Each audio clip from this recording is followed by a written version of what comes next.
അതും മോശം സിനിമകളാണെന്ന് ഞാൻ പറയുന്നില്ല, പക്ഷെ ആ സിനിമകൾ ഒഴിവാക്കാമായിരുന്ന സിനിമകളായിരുന്നു. തീർന്നു കഴിഞ്ഞപ്പോഴത്തേക്കും ഞങ്ങൾ എല്ലാവരും ഇങ്ങനെ ലൈക്ക് ഞാൻ ഭയങ്കര സ്റ്റക്കായി. ഞാൻ ഇത് നീ വെറുതെ എഴുതിയ സ്ക്രിപ്റ്റാണോ എന്ന് ചോദിച്ച്. ഓണം എന്ന് പറഞ്ഞ ഒരു ഫെസ്റ്റിവലിന് ഈ സിനിമ റിലീസ് ചെയ്യാനെടുത്ത തീരുമാനമായിരുന്നു ആ സിനിമയുടെ ജാതകം മാറ്റിയത്. പല സമയത്തും ഇതിനു മുന്നേ പോലീസ് സ്റ്റേഷനിൽ വന്നപ്പോൾ ഞാൻ പയ്യെ ഒഴിഞ്ഞിട്ടുണ്ട്, കോൺഫിഡൻസ് ഇല്ല എന്ന് പറഞ്ഞിട്ട്. എനിക്ക് ഈ മാജിക് സംഭവിക്കാറില്ല. ഈ ഷോട്ടിന് മുന്നേ ക്യാരക്ടറായി മാറുന്നു എന്ന് പറയുന്ന ഒരു മാജിക് എനിക്കില്ല. ഞാൻ എല്ലാവരോടും പറയുന്നത് ഇവരുടെ ആരുടെയും പണി ഇവർ ചെയ്യുന്ന സമയത്ത് ഞാൻ ശല്യപ്പെടുത്താറില്ല, പക്ഷെ എന്റെ പണി ചെയ്യുന്ന സമയത്ത് നിങ്ങൾ ശല്യപ്പെടുത്താൻ പാടില്ല. മോശം കരിയർ പ്ലാൻ ആയിരുന്നു ആസഫിന് ഉണ്ടായിരുന്നതെന്ന് ഒരുപാട് പേര് ചോദിച്ചിട്ടുണ്ട്. ആക്ച്വലി എനിക്കൊരു കരിയർ പ്ലാൻ ഇല്ലായിരുന്നു. അന്നാണ് ഞാൻ സത്യം പറഞ്ഞാൽ മമ്മൂക്കായുടെ ഡയലോഗ് ഡെലിവറിയെ പറ്റി ആളുകൾ പറയുന്നതിനെ ശ്രദ്ധിക്കാൻ തുടങ്ങുന്നത്. ഹലോ ആസി, hi, welcome, happy new year. Happy new year. കഴിഞ്ഞ വർഷം എനിക്ക് തോന്നുന്നു ആസിഫിൻ്റെ കരിയറിലെ ഏറ്റവും സ്പെഷ്യൽ ആയിട്ടുള്ളൊരു വർഷമായിരുന്നു. ആൻഡ് അതിങ്ങനെ ബാക്ക് ടു ബാക്ക് ഇത്രയും ഗംഭീര പെർഫോമൻസും ഹിറ്റ്സും ഒക്കെ വന്ന് we are all so proud of you. ഇങ്ങനെ ഒരുമിച്ച് ബ്ലോക്ക് ബസ്റ്റേഴ്സ് ആസിഫ് ഡിസേർവ് ചെയ്യുന്ന ഒരു സക്സസ് ഇങ്ങനെ കൺസിസ്റ്റൻ്റ് ആയിട്ട് വരുന്നു എന്ന് പറയുമ്പോൾ തന്നെ നമുക്ക് ഭയങ്കര, ആസ് ഫ്രണ്ട്സ് നമുക്കെല്ലാം ഭയങ്കര സന്തോഷമായിരുന്നു. അപ്പോൾ first of all congratulations for that. Thank you. ഇതെല്ലാം ഒരു പ്ലാനിങ്ങിൻ്റെ ഭാഗമായിട്ട് ആസിഫ് ഇടയ്ക്ക് വെച്ച് കരിയറിൽ ഒരു ഷിഫ്റ്റ് എടുത്തു, ഒരുപാട് സെലക്റ്റീവ് ആവാൻ തുടങ്ങി. അതിൻ്റെ ഭാഗമായിട്ട് ഇതെല്ലാം കൺസിക്യൂട്ടീവ്ലി വന്നതാണോ, അതോ ഒരു പ്ലാനിൻ്റെ ഭാഗമായിരുന്നോ, അതോ ജസ്റ്റ് ഹാപ്പൻ ദാറ്റ് ഇങ്ങനെ എല്ലാം ബാക്ക് ടു ബാക്ക് ഈ സിനിമകളെല്ലാം ഒരുമിച്ച്, ക്വാളിറ്റി ഉള്ള സിനിമകളെല്ലാം ഒരുമിച്ച് തന്നെ വന്നു? അതായത് ഒരു തീരുമാനം എടുത്തൊരു സമയം ഉണ്ടായിരുന്നു എനിക്ക്. അതായത് എൻ്റെ കൂടെ വന്ന അല്ലെങ്കിൽ എൻ്റെ സമപ്രായക്കാരായ ആക്ടേഴ്സും അവർ ചെയ്യുന്ന സിനിമകളും ഒക്കെ എന്നെ ഇൻഫ്ലുവൻസ് ചെയ്തിട്ടുണ്ട്. അപ്പോൾ എനിക്ക് കുറച്ച് സിനിമകൾ കുറച്ചും കൂടെ ശ്രദ്ധിക്കണം, സ്ക്രിപ്റ്റിങ്ങിൽ ശ്രദ്ധിക്കണം, സിനിമയിൽ വരുന്ന ടീം, എൻ്റെ ടീമിനെ ശ്രദ്ധിക്കണം, ടെക്നീഷ്യൻസ് ശ്രദ്ധിക്കണം. അങ്ങനെയൊക്കെ തീരുമാനം എടുത്ത സമയത്ത് പോലും ഞാൻ കമ്മിറ്റ് ചെയ്ത് വെച്ച കുറച്ച് സിനിമകൾ ഉണ്ടായിരുന്നു. അതും മോശം സിനിമകളാണെന്ന് ഞാൻ പറയുന്നില്ല, പക്ഷെ ആ സിനിമകൾ ഒഴിവാക്കാമായിരുന്ന സിനിമകളായിരുന്നു. പക്ഷെ അതിനുശേഷം എടുത്തത് തിയേറ്റർ റിസൾട്ട്സ് എന്താവും അറിയില്ല. പക്ഷെ ഈ പറഞ്ഞ പോലെ കുറച്ച് മിനിമം ഗ്യാരണ്ടി ഉള്ള സബ്ജക്ട്സും അങ്ങനത്തെ സിനിമകളാണ് സെലക്ട് ചെയ്ത് വെച്ചിരുന്നത്. അത് വന്നപ്പോൾ പിന്നെ ബാക്ക് ടു ബാക്ക് വന്നു. ഇപ്പോൾ തലവൻ എനിക്ക് അതിന് മുന്നത്തെ വർഷം ഇറങ്ങിയ സിനിമകളിൽ വെച്ച് നോക്കിയിട്ട് തലവൻ്റെ ഒരു ആക്ച്വലി ഓപ്പണിംഗ് വരെ ഭയങ്കര മോശമായിരുന്നു. കാര്യം ആൾക്കാർക്കൊരു സ്വാഭാവികമായിട്ടും പ്രേക്ഷകർക്കൊരു പ്രതീക്ഷയില്ലായ്മ ഉണ്ടായിരുന്നു. പക്ഷെ സിനിമ തിയേറ്ററിൽ ഇറങ്ങി ആദ്യത്തെ ദിവസം തന്നെ നല്ല അഭിപ്രായം വന്ന് തുടങ്ങിയപ്പോൾ ആളുകൾ തിയേറ്ററിലേക്ക് വന്നു. എഗെയിൻ ലെവൽ ക്രോസിലേക്ക് വന്നപ്പോൾ, ലെവൽ ക്രോസ് തിയേറ്ററിൽ അങ്ങനെ ഒരു ഗംഭീര പെർഫോമൻസ് വരുന്നൊരു സിനിമ അല്ലെന്ന് എനിക്ക് ഉറപ്പുണ്ടായിരുന്നു. എങ്കിലും ആ സിനിമയ്ക്ക് ഒരു അഭിപ്രായം വന്നു. OTT-ൽ വന്നപ്പോൾ അതിനൊരു ഒരു നമ്മളീ പറയുന്ന പോലെ ഒരു സോക്കോൾഡ് പാൻ ഇന്ത്യൻ റീച്ച് വന്നു. അഡിയോസ് അമീഗോ ഒരു ഭയങ്കരമായൊരു തിയേറ്റർ ഹിറ്റ് ആയില്ലെങ്കിലും പെർഫോമൻസിനെ പറ്റിയിട്ടും ആ സിനിമയെ പറ്റിയിട്ടും ഒക്കെ ആളുകൾ സംസാരിച്ചു. പിന്നെ ഫൈനലി കിഷ്കിന്ദ കാണ്ഡം എനിക്ക് ഞാൻ കൊത്ത് ഷൂട്ട് ചെയ്തുകൊണ്ടിരിക്കുമ്പോഴാണ് ഒരു ദിവസം ബാഹുൽ അവിടെ പയ്യന്നൂരുകാരനാണ്. അപ്പോൾ ബാഹുൽ എന്നെ വിളിച്ചിട്ട് അസിക്ക ഫ്രീ ആണെങ്കിൽ ഒരു ദിവസം വരട്ടെ, ഞാൻ കോവിഡ് സമയത്ത് കുറച്ച് സ്ക്രിപ്റ്റൊക്കെ എഴുതി വെച്ചിട്ടുണ്ട് വെറുതെ ഇരുന്നപ്പോൾ. അങ്ങനെ ബാഹുലിലൂടെ നേരത്തെ ക്യാമറമാനായിട്ട് ഇഷ്ടം പോലെ 3 സിനിമകളോളം ഞങ്ങൾ ചെയ്തിട്ടുണ്ട്. അപ്പം ഞാൻ ബാഹുൽ വിളിച്ചിട്ട് ഇങ്ങനെ പറഞ്ഞ് ശരി, ഞാൻ പറഞ്ഞു അവിടെ ഫ്രീ ആയിട്ടോ. അപ്പം ഞാനും പയ്യന്നൂർ നമ്മുടെ സ്ഥിരം ഫ്രണ്ട് സർക്കിൾ ആരും ഇല്ല, മൃദുല് നാട്ടിലില്ല, ഗഡു ഇല്ല, ചുദ്ദു ഇല്ല.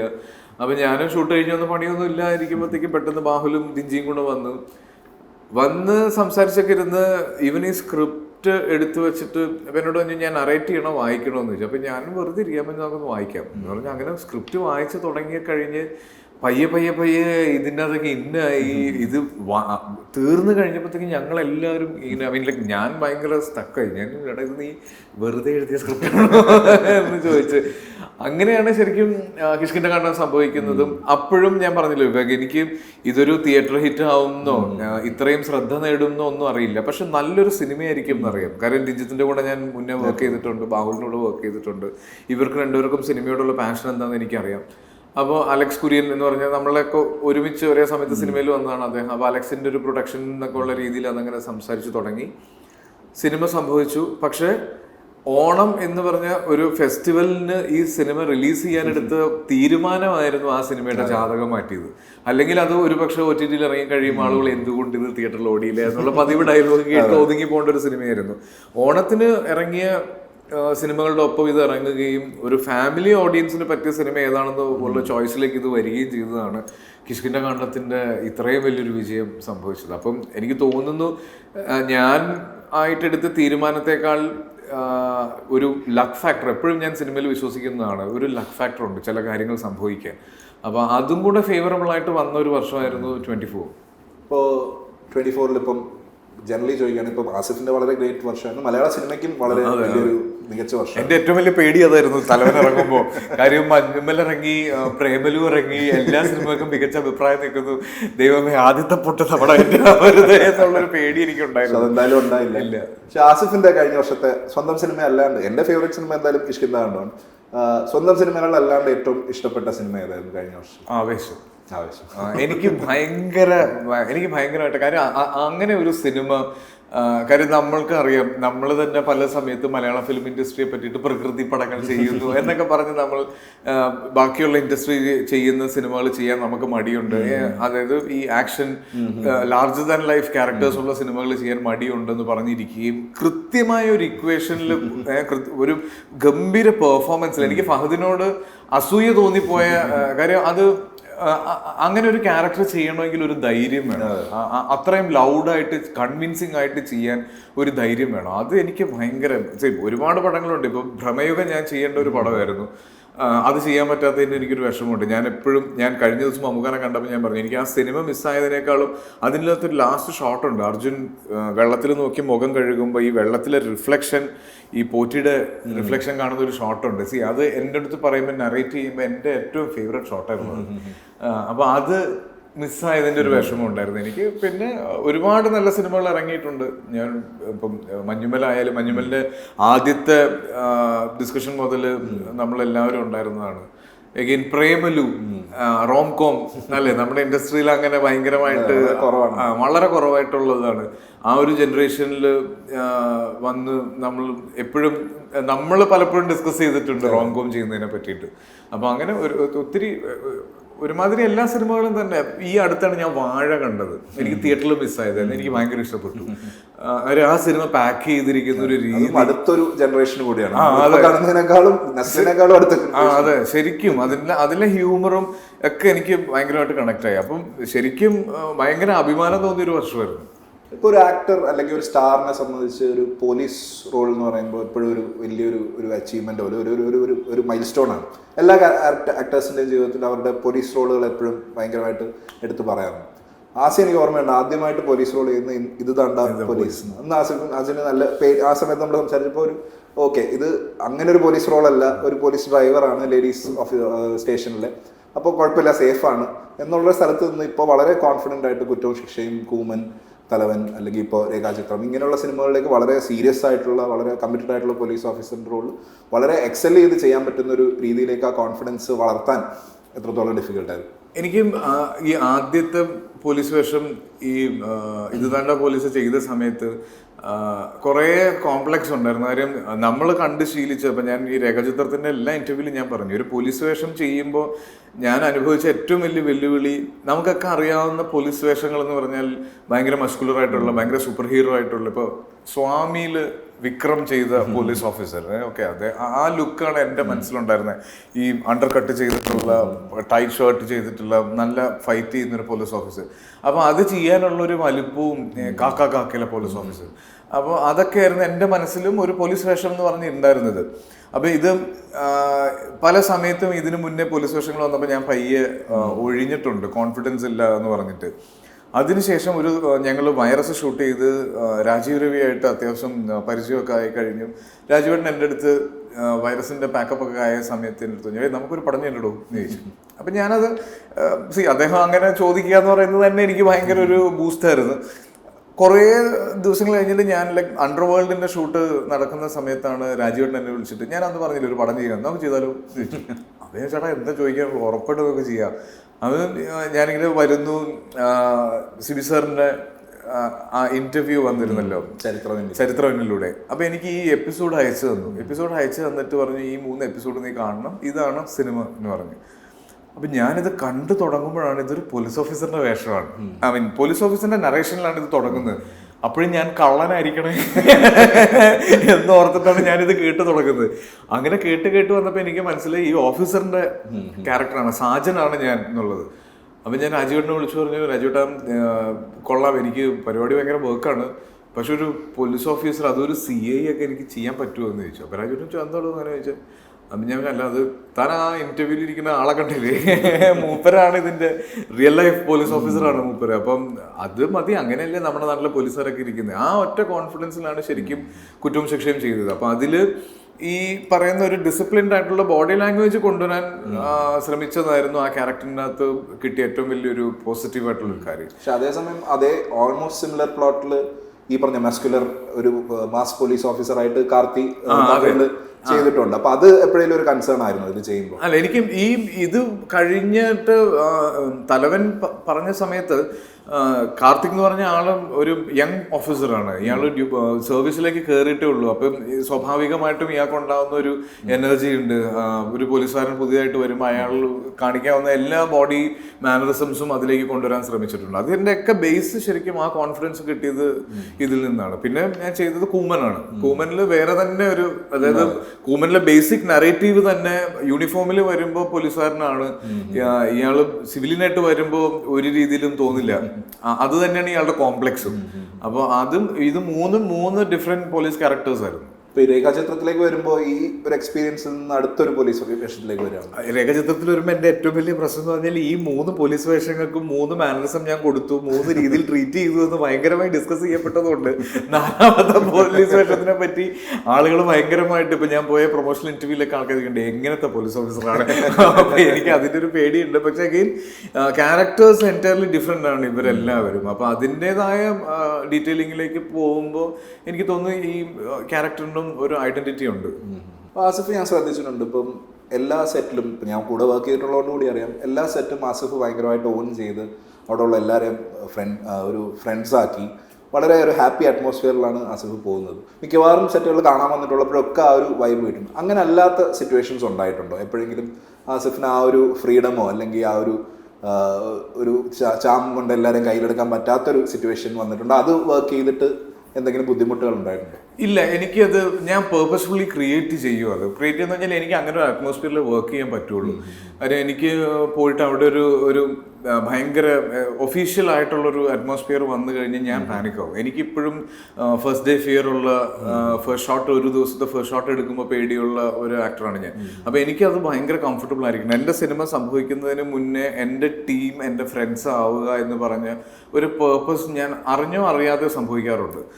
അപ്പോൾ അത് എനിക്ക് മസ്റ്റായിട്ടുള്ളൊരു കാര്യമാണ്. പിന്നെ ഒരു എനർജി, ലൊക്കേഷനിലൊരു എനർജി കൊടുക്കുക, അതും ഞാൻ ശീലിച്ചതാണ്.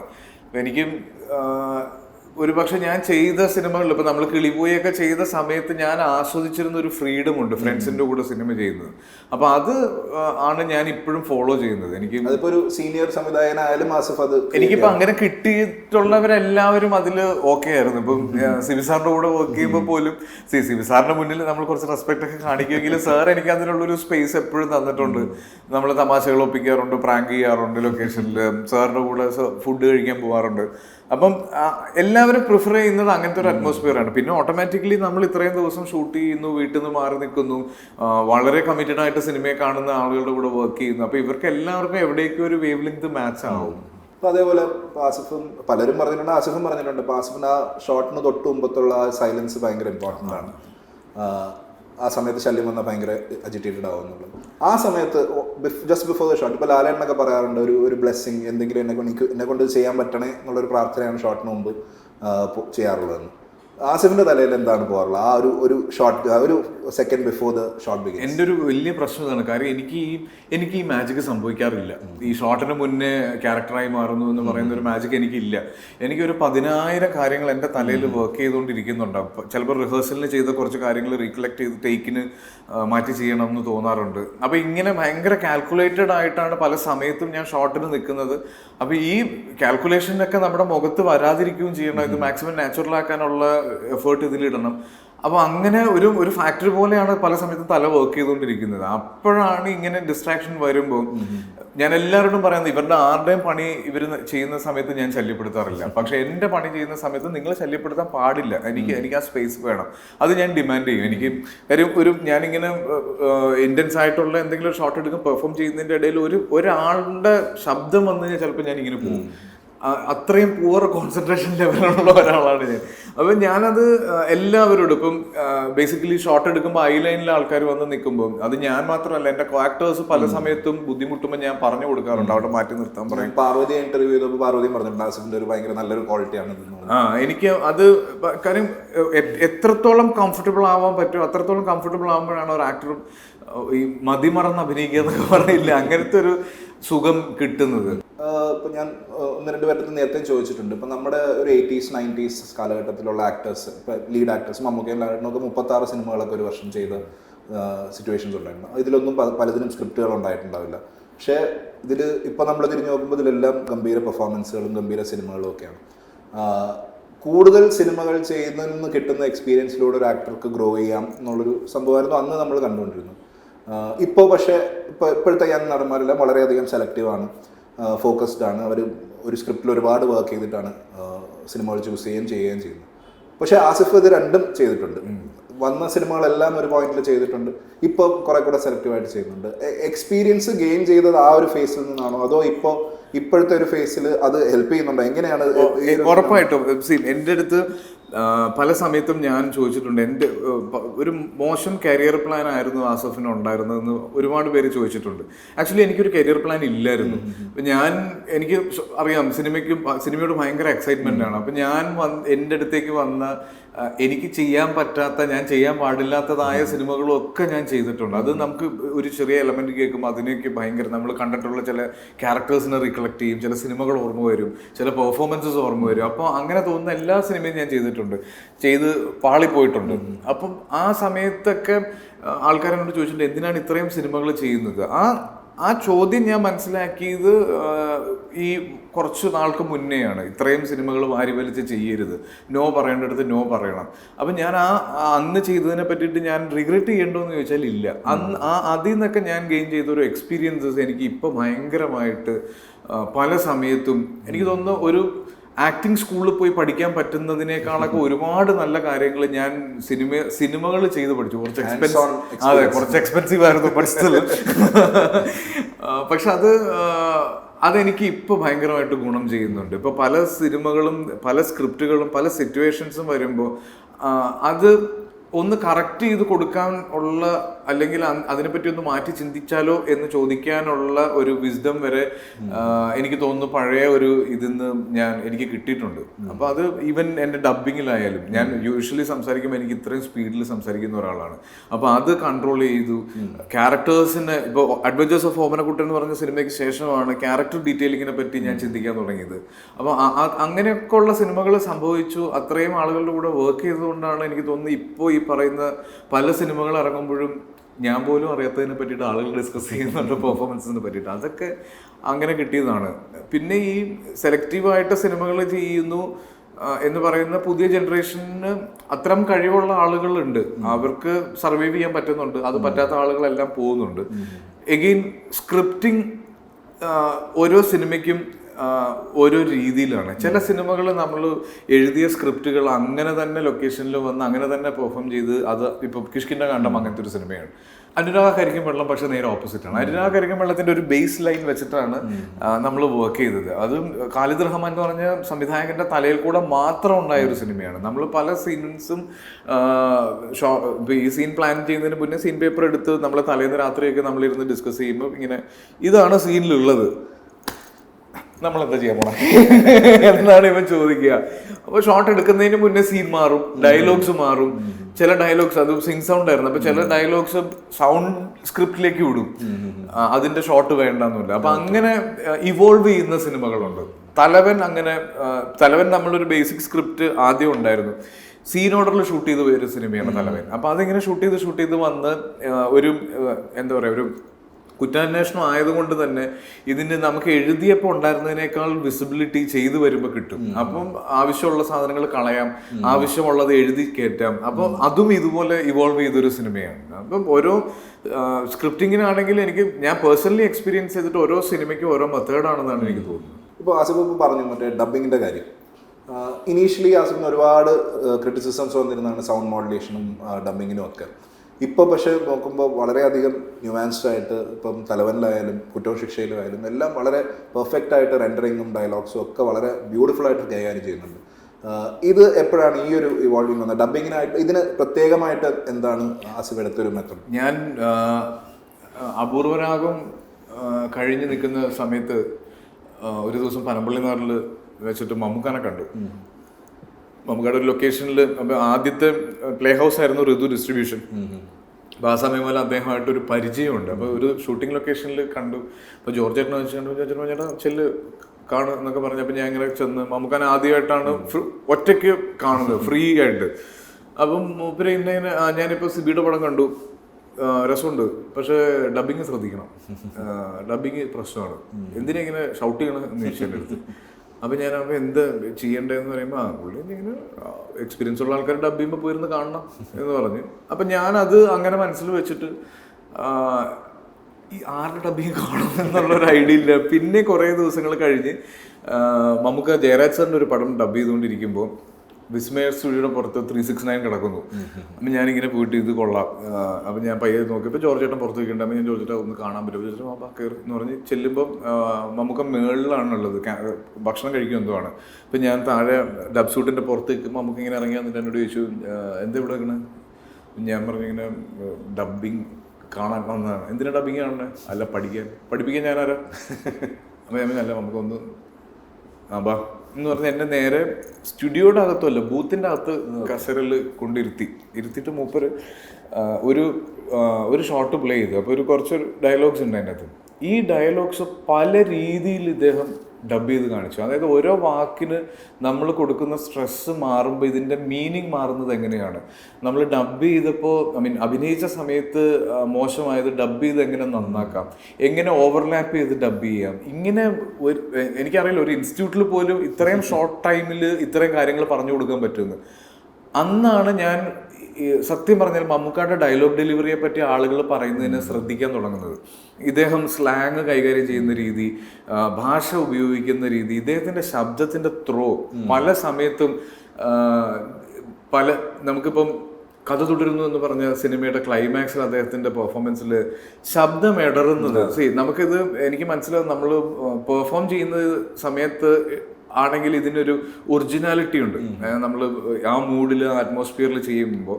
പക്ഷേ ഇത് ഡബ് ചെയ്യുമ്പോൾ നമ്മളിതെല്ലാം വീണ്ടും അഭിനയിക്കണം. ഓൾറെഡി ഇത് അഭിനയമാണ്, ഇതിൻ്റെ കൂടെ ഇത് വീണ്ടും ഫേക്ക് ചെയ്യണം എന്ന് പറയുന്നുണ്ടല്ലോ. അപ്പോൾ ആ ഡീറ്റെയിലിംഗ് ഒക്കെ ഇദ്ദേഹം കൊണ്ടുവരുന്നതൊക്കെ കണ്ട് ശ്രദ്ധിച്ചിട്ടാണ് ഈ ഡബിങ്ങിനെ പറ്റിയിട്ട് ഞാൻ കുറെ കൂടെ സീരിയസ് ആയിട്ട് കാണുന്നത്. പിന്നെ അഗൈൻ ഓഫ് കോഴ്സ് ജിസിന്റെ സിനിമകൾക്ക് ഡബ് ചെയ്യുമ്പോൾ എനിക്കറിയില്ല ഇത്രയും നന്നായിട്ട് ഡബിങ് എന്ന് പറയുമ്പോൾ തന്നെ അതെ ജിസ് ജോയിന് ഓർമ്മ വരിക. അത് ഞാൻ ജിസിന്റെ കൂടെ ബൈസിക്കിൾ തീവ്സ് ഷൂട്ട് ചെയ്യുന്ന സമയത്ത് ഒരു പരസ്യത്തിന്റെ ഡബിങ് നടക്കുന്നുണ്ട്. അപ്പം ഞാൻ നമ്മുടെ ഫിലിമിന്റെ ഡബ് കഴിഞ്ഞ് ഞങ്ങൾ സ്റ്റുഡിയോയിൽ നിന്ന് ഇറങ്ങുമ്പോൾ ജിസ് എൻ്റെ അടുത്ത് പറഞ്ഞു ആസിഫ് വേണേ ഇറങ്ങിക്കോ, എനിക്കൊരു പരസ്യത്തിന്റെ ഡബ് ഉണ്ട്. അപ്പം ഞാൻ കാണാതിരിക്കാം എന്ന് പറഞ്ഞ് ഞാൻ കാണുമ്പോൾ ഒരു പരസ്യത്തിന്റെ ഈ പല കട്ട്സ് ഉണ്ടല്ലോ, അതായത് മറ്റേ 15 സെക്കൻഡ് അങ്ങനത്തെ കട്ട്സിന് ഈ ന്യൂസിന്റെ ഇടയിൽ പോകുന്ന വരികളുണ്ടല്ലോ, അത് 3 സ്പീഡിൽ ഡബ് ചെയ്ത് കൊടുക്കുന്നു. അത് ലിപ്പ് ഔട്ട് ആവാതെ 3 സ്പീഡിൽ ഡബ് ചെയ്ത് കൊടുക്കുന്നു ജിസിന് ഞാൻ കണ്ടിട്ടുണ്ട്. അപ്പൊ ജിസിന്റെ സിനിമകളിൽ ഇപ്പൊ തലവനിലൊക്കെ ഡബ് ചെയ്യുന്ന സമയത്ത് ഒരുപാട് കോൺട്രിബ്യൂഷൻ ജിസിന്റെ അടുത്തുനിന്നുണ്ട്. അപ്പോൾ ഒത്തിരി ഇപ്പം അനുരാഗ് കരിക്കും വെള്ളം ഞങ്ങള് ഇൻഡോർ സീക്വൻസ് മുഴുവൻ സിങ് സൗണ്ട് ആയിരുന്നു, എക്സ്റ്റീരിയർ മുഴുവൻ ഡബ്ബായിരുന്നു. അപ്പൊ ഇത് തമ്മിലുള്ള വ്യത്യാസം മനസ്സിലാവാതിരിക്കാൻ വേണ്ടി എനിക്ക് ഒന്ന് ഒത്തിരി എഫേർട്ട് ഇട്ടിട്ടുണ്ട്. എഗെയിൻ ഇപ്പൊ ഏറ്റവും റീസെന്റ് ആയിട്ട് ചെയ്തത് അഡിയോസ് അമീഗോ. എന്റെ കരിയറിൽ ഞാൻ ഇത്രയും സമയം എടുത്തൊരു പടം ഡബ് ചെയ്തിട്ടില്ല. 14 ദിവസമാണ് ഞാൻ ആ സിനിമ ഡബ് ചെയ്തത്. കാര്യം ഒന്ന് കുടിയനാണ്, ഫുൾ ലൗഡായിട്ട് സംസാരിക്കുന്ന ഒരാളാണ്, ഇയാൾക്കൊരു സ്ലാങ് ഉണ്ട്. അപ്പൊ ഇത് സമയമെടുത്ത് ഞാൻ മനസ്സിലാക്കിയ ഒരു കാര്യം എന്ന് പറഞ്ഞാൽ നമ്മൾ ഈ പെട്ടെന്ന് ഓക്കെ ആക്കുക എന്ന് പറയുന്ന മാജിക്കിൽ ഞാൻ വിശ്വസിക്കുന്നില്ല. അതാണ് കഴിവ് എന്ന് ഞാൻ വിശ്വസിക്കുന്നില്ല. നമുക്ക് ഇതിന്റെ റിസൾട്ട് ഉണ്ടാക്കുക എന്നുള്ളതിലാണ് ഞാൻ വിശ്വസിക്കുന്നത്. അപ്പം ഇപ്പൊ എഫേർട്ട് കൂടുതൽ ഇടുന്നുണ്ട്. പണ്ട് ഞാൻ ഡബ് ചെയ്തുകൊണ്ടിരുന്നതിനേക്കാൾ ഒരുപാട് സമയം ഞാനിപ്പോൾ ഡബ് ചെയ്യാനായിട്ട് എടുക്കുന്നുണ്ട്. മടിയോ സമീപം പറഞ്ഞ പോലെ തന്നെ ഈ ക്യാരക്ടർ ഭയങ്കര ഒരു പാളിപ്പോകാൻ പറ്റുന്ന ഒരു എളുപ്പത്തിൽ പാളിപ്പോകാൻ പറ്റുന്ന ഒരു ക്യാരക്ടറാണ്. ഇറിറ്റേറ്റിംഗ് ആണ്, വളരെയധികം ഇറിറ്റേറ്റിംഗ് ആണ്, പക്ഷെ ലവബിളാണ്.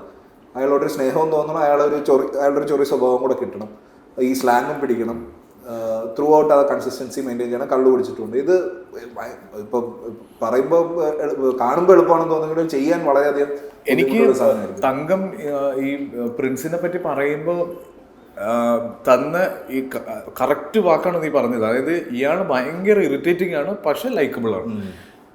അപ്പൊ ഞാൻ ഇതിന്റെ കഥയായിട്ടാണല്ലോ ആദ്യം നമ്മൾ കേൾക്കുക. കഥയായിട്ട് കേട്ടു, പ്രിൻസിന്റെ കഥയും പ്രിയനെ പറ്റിയും കേട്ടു. ഞാൻ ഈ ഫുൾ സ്ക്രിപ്റ്റ് കേട്ട് ഞാൻ ചിരിച്ച് അതിന്റെ ഇമോഷൻ കിട്ടി. ഞാൻ ഓക്കെ പറഞ്ഞിട്ട് പിന്നെ നമ്മൾ അടുത്തത് പ്രിൻസിനെ പറ്റിയിട്ട് ഇവൻ സംസാരിച്ചു. തങ്കം എൻ്റെ അടുത്ത് ഇരുന്നിട്ട് ഭയങ്കര കാര്യമായിട്ട് മൊത്തം പറഞ്ഞു തന്നിട്ട്, വിവേക ഞാനൊരു സിനിമ കമ്മിറ്റ് ചെയ്തിട്ട് ഒരു ക്യാരക്ടറിനെ പറ്റി ഓർത്ത് പേടിച്ചിട്ടില്ല ഞാനിത് എങ്ങനെ ചെയ്യുമെന്ന്.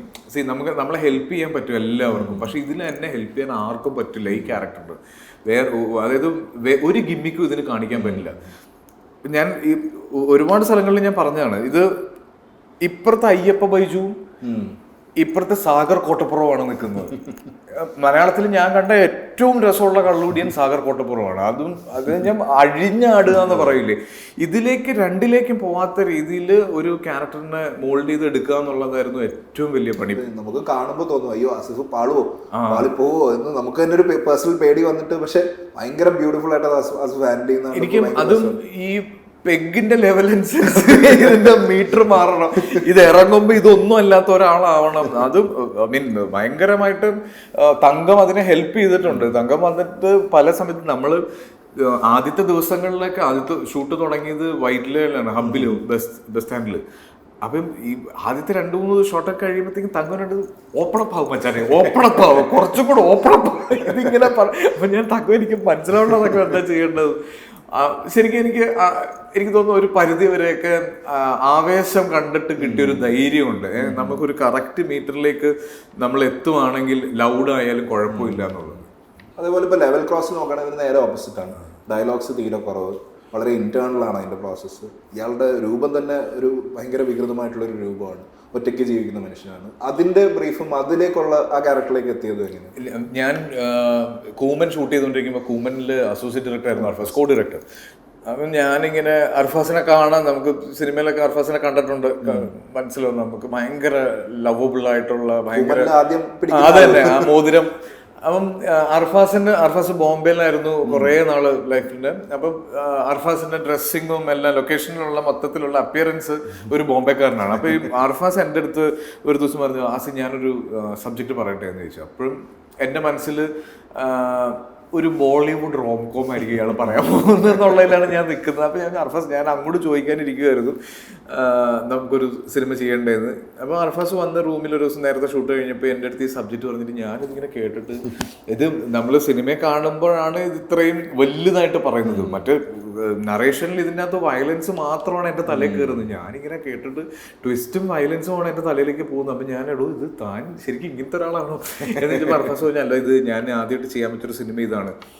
അപ്പോൾ ഇത് ചെയ്യാൻ വെച്ച് നമ്മൾ ഇതിൻ്റെ പല പല സ്റ്റേജസും കഴിഞ്ഞ്, എൻ്റെ സ്ക്രിപ്റ്റിംഗ് കഴിഞ്ഞു, സ്ക്രിപ്റ്റ് വായിച്ചു, ഇതിൻ്റെ കാസ്റ്റിംഗ് എല്ലാം കഴിഞ്ഞു.